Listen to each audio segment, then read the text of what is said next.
El tema hoy día fue que se anuncia con bombo y platillo este permiso de vacaciones, se hace en los últimos días de diciembre. Hay gente que dice, ¿por qué no lo hicieron antes? Bueno, porque esto es un escenario que va cambiando todos los días.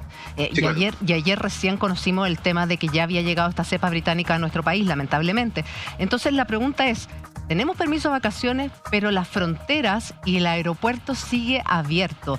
¿Tú crees que eso debería cambiarse? Porque hoy día la autoridad sanitaria defendió la decisión de dejar los aeropuertos abiertos. Sí. A ver, creo que es interesante mirar cómo ha ocurrido en otras partes del mundo también. Y hay países, particularmente en Asia, donde la pandemia está bastante bajo control, en los que los aeropuertos han abierto, pero con medidas tremendamente estrictas.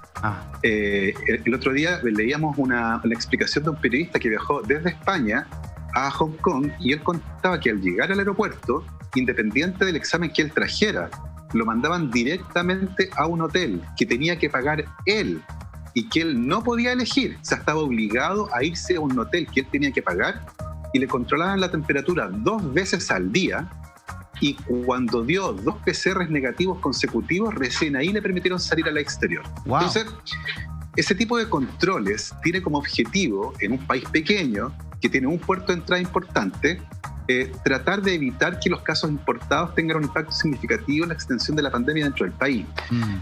En un país como el nuestro, que tiene un único aeropuerto internacional, uno también podría haber pensado en una medida de control de esa naturaleza.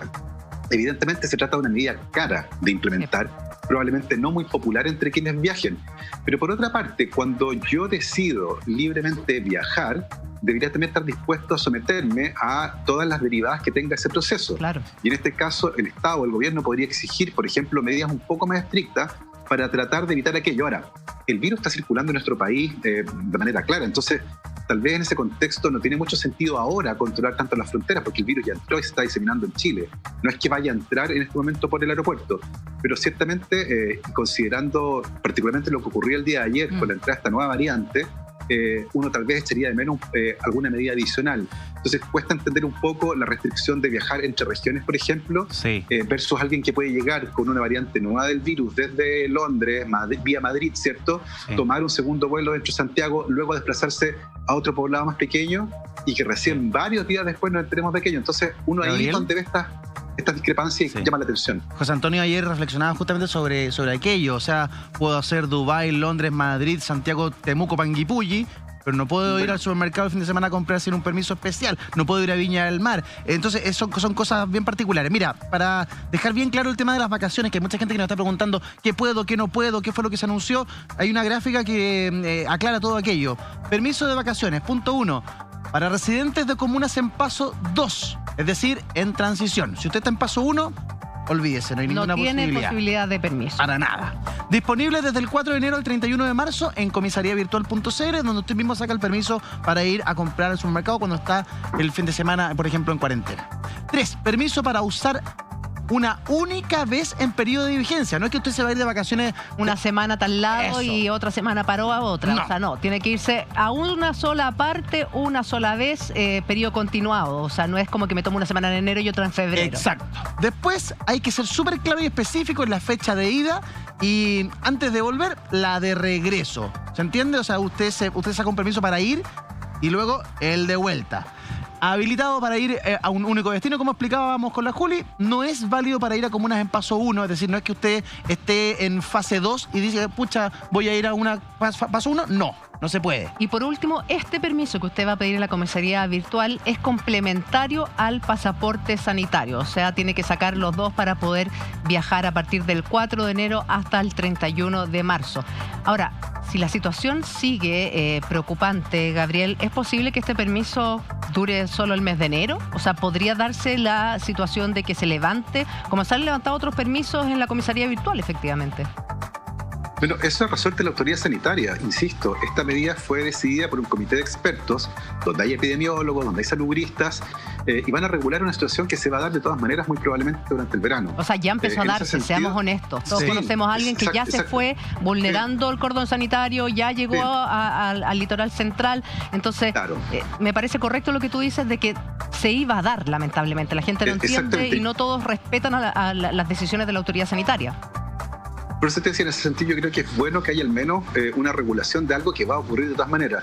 Y en este tipo de situaciones, insisto, hay un comité de expertos que está decidiendo, que está monitoreando la situación día a día, y por lo tanto uno debería esperar que cualquier cambio que apunte en una u otra dirección, si se agrava, por ejemplo, uno debería esperar ciertamente que esto se modifique, que es algo que va a ocurrir durante la pandemia. Ninguna de estas medidas van a durar 6, 8 meses, porque eventualmente hay que responder en tiempo real a las cosas que están ocurriendo. Y quiero insistir en ese punto. Hay un comité de expertos que está evaluando esto permanentemente y por lo tanto cualquier cambio se hará de manera oportuna si es que es necesario. Paola.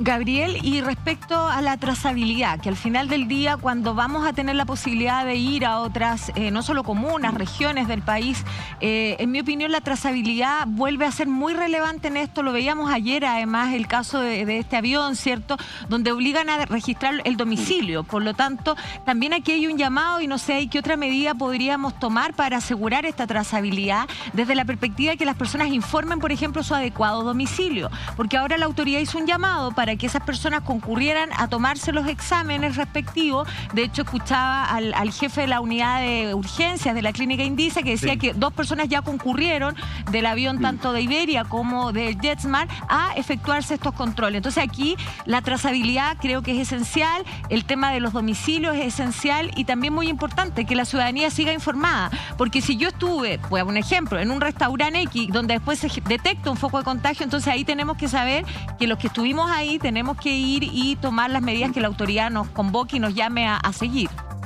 ¿Cómo ves tú la trazabilidad? Ahí depende de 2 focos que son distintos. Uno tiene que ver por parte de la autoridad sanitaria, de cómo logra de manera eficiente pesquisar y testear a todos los contactos estrechos de los casos confirmados, y eso requiere ciertamente infraestructura y personal, gente que esté identificando, llamando a los contactos cercanos y asegurándose que hagan cuarentena o se hagan el examen. Pero hay otro componente que es el componente ciudadano. Cómo las personas que están expuestas a un contacto cercano son informadas de esto. Y pasó en todo el mundo, no solo en Chile, que usualmente cuando las personas daban positivo y les tocaba declarar a sus contactos cercanos, no lo hacían. No lo hacían porque pensaban que estaban perjudicando al resto. Entonces, qué lata tener que hacer que Juanito haga cuarentena porque yo di positivo. Y por lo tanto informaban menos contactos cercanos. De hecho, nos informaron hace poco algo así como 2 contactos cercanos por persona. Y la verdad es que si las personas no colaboran, si vuelve a ocurrir lo que vimos ayer, por ejemplo, con esta fiesta clandestina, estamos realmente en problemas porque, ojo, la pandemia no se acabó con la llegada de las vacunas. La llegada de las vacunas no es el principio del fin de la pandemia, es recién el fin del principio de la pandemia. Nos queda todavía 1 año de esto. Entonces, si relajamos ahora las medidas sanitarias, ¿qué nos queda para el inicio del invierno? Entonces yo creo que es muy importante que la ciudadanía se dé cuenta que la pandemia es un problema sanitario social, nos afecta a todos y nuestro comportamiento como ciudadanos, la forma en que actuamos, va a afectar a todo el país. Entonces es sumamente importante tener claro eso porque las vacunas, para gente como nosotros, que no trabajamos en salud, que no somos población de riesgo, no van a llegar todavía. Entonces es súper importante tener claro eso. A nadie le gusta que le restrinjan sus libertades personales, pero este es un problema que va mucho más allá de nosotros y de nuestros gustos y de lo que queremos hacer. Es el momento en que empecemos a pensar en el bien común y eso cuesta en una sociedad que es profundamente individualista. Gabriel. Sí, yo creo que, perdón, el problema fue básicamente hoy día escuchar al ministro París decir que se había aumentado un 45% los casos en la región metropolitana y que eso les preocupaba mucho.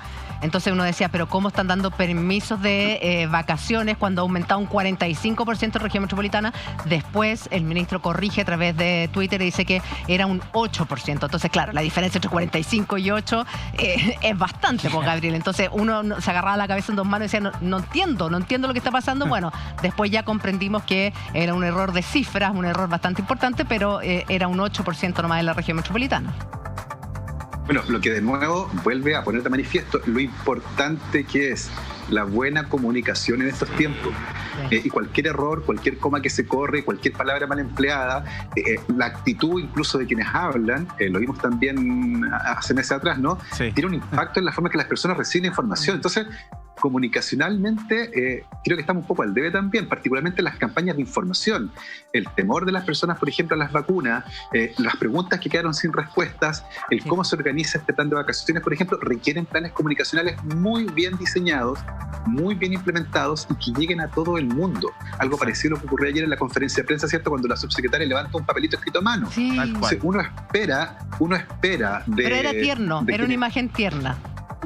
Sí, era como Tierna y que pobre. tierna Ahí y también, no, como- yo creo que Gabriel tiene un punto, Julita, respetando todas las opiniones, evidentemente, y la tuya aquí en este caso también no es la excepción, pero a mí me pasa siempre que siento que las autoridades en general hay que estar al nivel que esperan las personas, porque las autoridades siguen.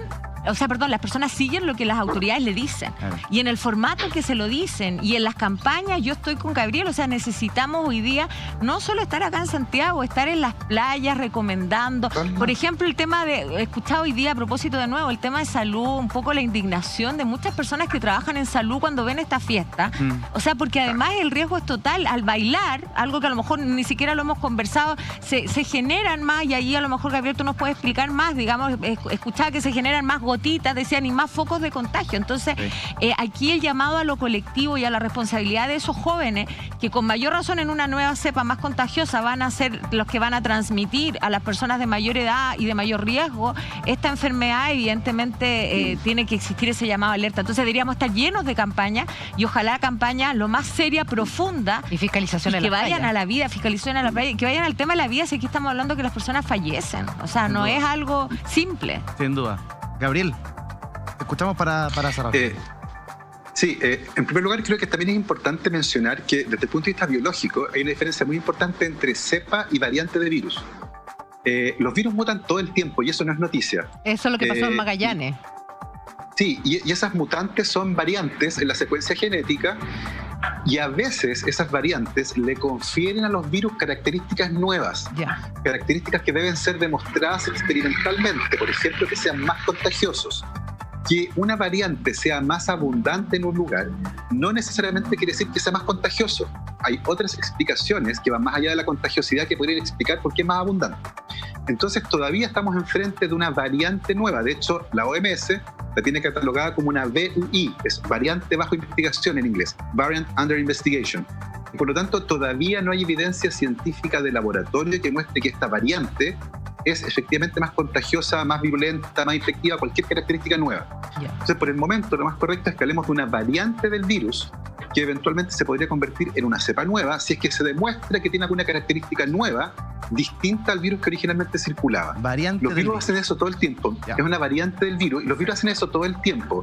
De vez en cuando esos cambios además les confieren características nuevas. Pero insisto, eso es algo que hay que demostrar en el laboratorio. Lo que tenemos todavía son modelos matemáticos, son algunas frecuencias aumentadas de esa población de virus en particular, pero eso no quiere decir necesariamente que efectivamente sea más contagioso. Entonces hay que estar atento con aquello. Es importante mencionar que en Chile el Instituto de Salud Pública hace ese trabajo. Ellos están secuenciando permanentemente variantes nuevas del virus. Esas están publicadas, por cierto. Así se detectó esta variante inglesa que llegó a nuestro país. Eso está en investigación en parte importante del mundo. Hay que estar atentos. Y ciertamente lo más importante, el que hayan llegado las vacunas a Chile es una muy buena noticia, y probablemente el próximo trimestre van a llegar 2 vacunas más. AstraZeneca, Sin que embargo, se aprobó en el Reino Unido hoy día.